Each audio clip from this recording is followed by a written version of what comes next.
प्रिय विद्यार्थियों, एक बार फिर आपका स्वागत है।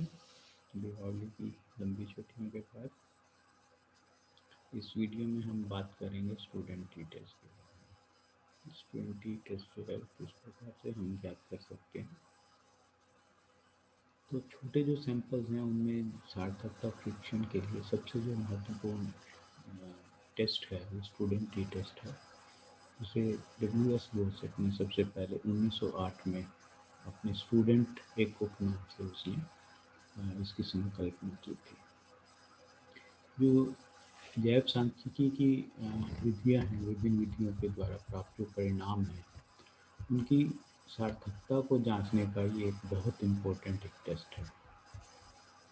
सामान्यतः जो हमें परिणाम विभिन्न वैज्ञानिक विधियों से जो प्राप्त होते हैं, तो वो जो परिणाम हमें प्राप्त हैं और जो संभावित परिणाम हैं वो कितने उनसे मिलते हैं या कितने उससे भिन्न हैं, इसकी जो सार्थकता की जांच है वो जांच हम स्टूडेंट टी टेस्ट से करते हैं। तो स्टूडेंट टी टेस्ट जो है सर्वप्रथम 30 से कम संख्या वाले प्रतिदर्शियों पर बोसेट ने किया था। और ये करना तब भी उपयुक्त है जब प्रतिदर्श का आकार जो है, जो सैंपल साइज है, बहुत छोटा हो, यानी 30 से कम हो इसमें। तो इसमें सबसे पहले जो है हम जब टी टेस्ट की कैलकुलेशन करते हैं तो वही तीन इसके अंदर इम्पोर्टेंट चीज़ें हैं जो काई स्क्वायर में हमने की थी। पहली नल हाइपोथेसिस है, दूसरा डिग्री ऑफ फ्रीडम है और तीसरा टी की सारणी value, table value of T जो है। इन तीनों के बारे में हमें पता होना चाहिए, तभी हम टी टेस्ट जो है उसको अप्लाई कर सकते हैं। शून्य हाइपोथेसिस जैसे एक उदाहरण से हम समझें तो किसी भी कोई जो समूह है व्यक्तियों का, उसमें से हमने 10 व्यक्तियों का चयन कर लिया और उनकी हमने मीन हाइट निकाली 67 इंचेस। तो कोई बहुत बड़े व्यक्तियों के समूह में से केवल 10 व्यक्तियों के हमने सिलेक्ट करके उनकी जो माध्य ऊंचाई है वो 67 इंच हमने ज्ञात की। तो क्या हम ये ज्ञात कर सकते हैं कि जो हमने सैंपल है उसकी ऊंचाई हमें 67 इंच पता ही है, तो इस परिकल्पना में क्या है संगत है कि समष्टि की वास्तविक ऊंचाई 69 इंच है। तो इसका जब हम विश्लेषण करते हैं तो हम पहले ही शून्य परिकल्पना करते हैं। जो शून्य परिकल्पना ये है कि कोई अंतर नहीं है, हाइपोथेसिस ऑफ नो डिफरेंस, यानी कि इनके अंदर कोई सार्थक अंतर नहीं है 67 और 69 इंचेस के अंदर। इसे निराकरणीय परिकल्पना या नल हाइपोथेसिस कहते हैं। तो इस उदाहरण में सर्वप्रथम जो है हमारी ऑब्जर्व ऊंचाई 67 है और जो वास्तविक है वो 69, इसमें सार्थक अंतर नहीं है, यानी वो एक समान है। ये हमारी नल हाइपोथेसिस है और इसको फिर हम सिद्ध करते हैं टी टेस्ट कैलकुलेट करके।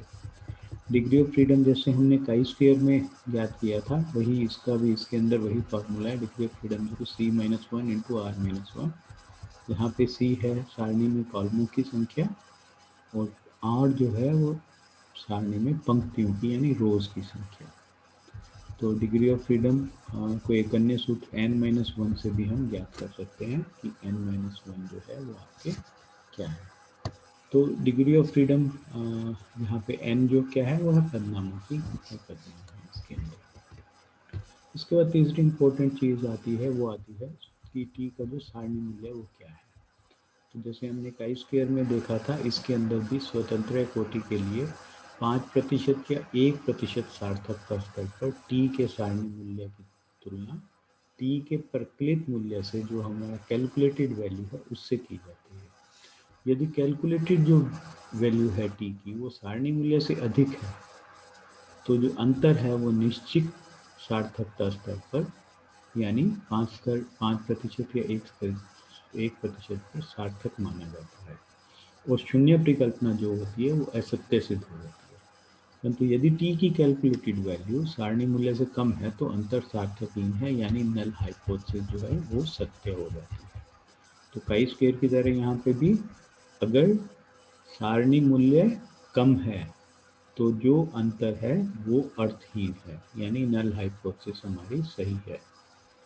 तो इसको ज्ञात करने के लिए जो है सबसे पहले हम एक सूत्र है जिसके द्वारा हम इसे ज्ञात कर सकते हैं, वो है T is equal to x bar minus M upon standard error of mean. यहाँ पे एक्स बार क्या है, एक्स बार है यहाँ पे प्रतिदर्श, यानी जैसे आपको मैंने बताया कि हमने फुल पॉपुलेशन में 10 व्यक्तियों को चुना, तो उन 10 व्यक्तियों का जो मीन वैल्यू है वो एक्स बार है, और एम जो है वो है टोटल पॉपुलेशन की मीन। तो समष्टि का जो माध्य है उसको हम एम के द्वारा, और एस ई है जो वो है स्टैंडर्ड एरर ऑफ मीन। तो हम इस सूत्र के द्वारा जो है टी की गणना करते हैं। और जब हम स्टैंडर्ड एरर ऑफ मीन हमें कैलकुलेट करना होता है तो हमें पता है स्टैंडर्ड एरर ऑफ मीन की गणना का जो सूत्र है वो है आपके sigma upon n under root, यानी स्टैंडर्ड डेविएशन को यदि हम एन अंडर रूट से डिवाइड करते तो हमें स्टैंडर्ड एरर की वैल्यू ज्ञात हो जाती है। परंतु यदि प्रतिदर्श बहुत छोटा है तो इसके लिए हम जो सूत्र है वो sigma is equal to n minus one under root थी, उसके द्वारा हम ज्ञात कर सकते हैं। तो अब अगर हम उस सूत्र के अंदर स्टैंडर्ड एरर ऑफ मीन की जो वैल्यू है वो रखते हैं तो हो जाएगा x bar minus M upon standard error of mean की जगह हमने रख दिया, स्टैंडर्ड एरर ऑफ मीन की जगह हमने रख दिया standard deviation upon n under root. तो स्टैंडर्ड यहाँ पे सिग्मा हो गया और एन अंडर रूट ऊपर चला गया। तो टी का जो सूत्र है वो टी का सूत्र हुआ x minus M upon sigma into n square हो। तो इस सूत्र के द्वारा जो है हम किसी भी जो हमें डाटा दिया है उसके अंदर जो है हम टी की वैल्यू को कैलकुलेशन जो है वो कर सकते हैं। ठीक है, तो वही शून्य परिकल्पना, सबसे पहले हमें कोई भी जब डाटा दिया है तो जो प्रतिदर्श माध्य है और समष्टि माध्य है उसके लिए हम शून्य परिकल्पना करते हैं कि उनका जो अंतर है कोई अंतर नहीं है, वो दोनों सेम है। फिर उसके बाद हम सिग्मा की गणना करते हैं, यानी जो आपको स्टैंडर्ड डेविएशन है, और स्टैंडर्ड डेविएशन कैलकुलेशन का फॉर्मूला हमें पता है is equal to sigma x minus x bar square upon n minus one, या sigma d square upon n minus one whole square root. तो इसके द्वारा हम स्टैंडर्ड डेविएशन की कैलकुलेशन कर लेते हैं। तो एक्स बार हमें पता है, एम हमें पता है, एन हमें पता है, और यहाँ पे स्टैंडर्ड डेविएशन की वैल्यू भी हमें पता है। तो फिर हम डिग्री ऑफ फ्रीडम याद करते हैं, फिर उस डिग्री ऑफ फ्रीडम पर हम टी का सारणी मूल्य देखते हैं, और उस सारणी मूल्य को कैलकुलेटेड वैल्यू से जो है कंपेयर करते हैं, और यदि वो मूल्य कैलकुलेटेड वैल्यू सारणी मूल्य से कम है तो अंतर सार्थकहीन है, यानी जो हमारी नल हाइपोथेसिस है वो सत्य है। तो एक उदाहरण के द्वारा हम इसको समझने की कोशिश करते हैं। जैसे इसमें है कि एक समष्टि में 10 व्यक्तियों को हमने रेंडमली सिलेक्ट किया, तो उनकी जो ऊंचाई थी वो क्रमशः 63, 65, 66, 67, 68, 69, 70, 71, 71 और 71 गई। तो इन समंकों की सहायता से क्या यह कहना उचित होगा कि जो इनकी समष्टि की जो ऊंचाई है वो ऊंचाई 66 इंच है। तो सबसे पहले फिर हम वही इसके अंदर हम एक तो एक्स बार कैलकुलेट करेंगे, ठीक है, फिर हम उसके बाद जो है सिग्मा कैलकुलेट करेंगे। तो ये एक्चुअल जो ऊंचाई है 63, 65, 66। तो एक्स बार कैलकुलेट करने के लिए हम क्या करते हैं, sigma x upon n. Sigma x upon n हमें यहाँ पे 68 जो है एक्स बार, फिर हम डेविएशन ज्ञात कर लेते हैं, d is equal to x minus x bar. तो d into x minus x bar यानी 63 माइनस 68 माइनस 5, 65 माइनस 68 माइनस 3। इस तरह से हम डी कैलकुलेट कर लिए, इसका स्क्वायर कर लेंगे 25, 9, 4, 1, 0, 1, 4, और फिर जब हम इन सब का योग कर लेंगे तो हमें सिग्मा डी स्क्वायर प्राप्त हो जाएगा। सिग्मा डी स्क्वायर यहाँ पे 66 आ गया। फिर ये सिग्मा डी स्क्वायर हमें पता चल गया, तो अब हम इसके द्वारा जो है स्टैंडर्ड डेविएशन वो ज्ञात कर सकते हैं। तो सिग्मा डी स्क्वायर यहाँ पे हमने वैल्यू रखी 66, और एन 10 है, 10 माइनस 1 इज इक्वल टू 9। तो इसको जब हम डिवाइड करेंगे तो 7.33 का स्क्वायर रूट जो 2.71। तो अब हमें सिग्मा पता चल गया, एक्स बार हमने कैलकुलेट किया ही है 68 है, और जो वो माध्य की पॉपुलेशन उसने दी है वो है m यानी 66। तो 68 minus 66 into standard deviation 2.71 into n under root 10 under root. तो जब हम इसको सोल्व करते हैं तो इसकी वैल्यू जो है 2.33 हमें प्राप्त होती है। तो अब डिग्री ऑफ फ्रीडम यहाँ पे कितनी है, क्योंकि n इज इक्वल टू 10 तो डिग्री ऑफ फ्रीडम 9। तो 9 डिग्री ऑफ फ्रीडम पर 5% सार्थकता स्तर पर जब हम सारणी के अंदर t का मूल्य देखते हैं तो वो मूल्य हमें 2.262 प्राप्त होता है, और जो हमारा कैलकुलेट वैल्यू है वो है 2.33। और ये जो कैलकुलेट वैल्यू है क्योंकि सारणी मूल्य से कम है तो इसका मतलब है कि जो टी का पर क्लिक जो कैलकुलेटेड मान है सारणी मान से अधिक है, यहाँ पे अधिक है, सॉरी 2.33 है और सारणी मूल्य 2.62 है। तो अतः समष्टि की ऊंचाई 66 मानना गलत होगा, यानी हमारी नल हाइपोथेसिस जो है वो गलत सिद्ध हुई। यदि ये वैल्यू 2.26 से कम होती, ये वाली वैल्यू जो हमारी कैलकुलेटेड वैल्यू है, तो फिर हम ये कहते कि ये शून्य परिकल्पना सही है, यानी कि जो समष्टि की माध्य ऊंचाई दी हुई है वो 66 इंच के, वो उन 10 की जो हम ऊंचाई ज्ञात करेंगे वो उसको इंगित करती है, उस जैसी है, नल हाइपोथेसिस हमारी सही हो जाती है।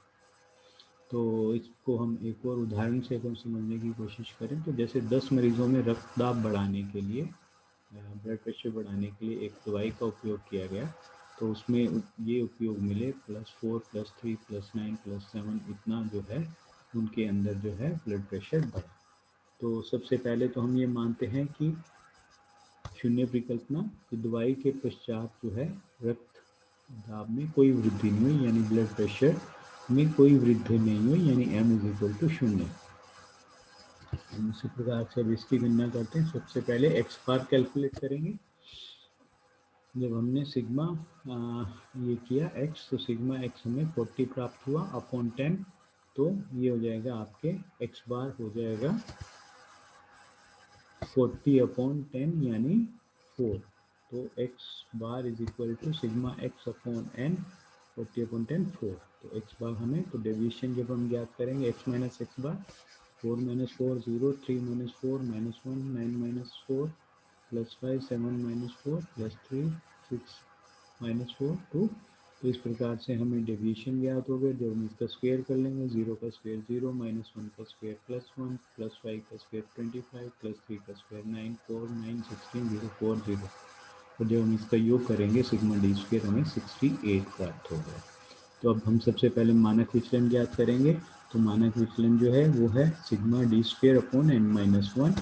तो सिग्मा डी स्क्वायर 68 है और n 10 है, 68 अपॉन 9, और 68 अपॉन 9 की वैल्यू होगी 7.55, और इसका जब स्क्वायर रूट करेंगे तो ये वैल्यू हमें प्राप्त हुई 2.75। तो अब हमें x बार पता है, m पता है, सिग्मा पता है, हमें n पता है। तो इनकी जब हम वैल्यू पुट करेंगे, x बार 4 अभी यहाँ पे हमने कैलकुलेट किया है, m 0 हमने मान ही लिया है, शून्य परिकल्पना हमारी यही है, अपॉन 2.75 ये हमने यहाँ से गणना किया है, into 10 square root is equal to 4 into 3.16 into divided by 2.75। तो इसकी वैल्यू जो है वो 4.60 वो हमें प्राप्त हुई। 9% जो 9 डिग्री ऑफ फ्रीडम है उस पर 5% सार्थकता स्तर पर टी का जो सारणी मूल्य हम देखेंगे, और ये सारणी मूल्य जो है वो है आपकी 2.262, जो कि जो टी का जो कैलकुलेटेड वैल्यू है उससे कम है। कैलकुलेटेड वैल्यू यहाँ पे 4.6 है और टेबल वैल्यू जो है वो 2.26 है। तो अतः जो विचलन है वो सार्थक है और शून्य परिकल्पना स्वीकार्य नहीं है, यानी कि हमने शून्य जो हमारी हाइपोथेसिस थी कि दवाई से रक्तदाब में कोई अंतर नहीं आ रहा, वो खारिज कर दी जाती है, यानी कि दवाई से सार्थक ब्लड प्रेशर का ब्लड प्रेशर की वृद्धि हुई है। तो इस प्रकार से हम जो है ये टी टेस्ट है उसका उपयोग करते हैं। टी टेस्ट का उपयोग एक और तरह से हम करते हैं जब हमें दो मूल्यों की कंपैरिजन करना हो, वो उसकी गणना हम नेक्स्ट वीडियो में करेंगे। तब तक के लिए thank you, take care, stay home, stay safe. धन्यवाद वीडियो देखने के लिए।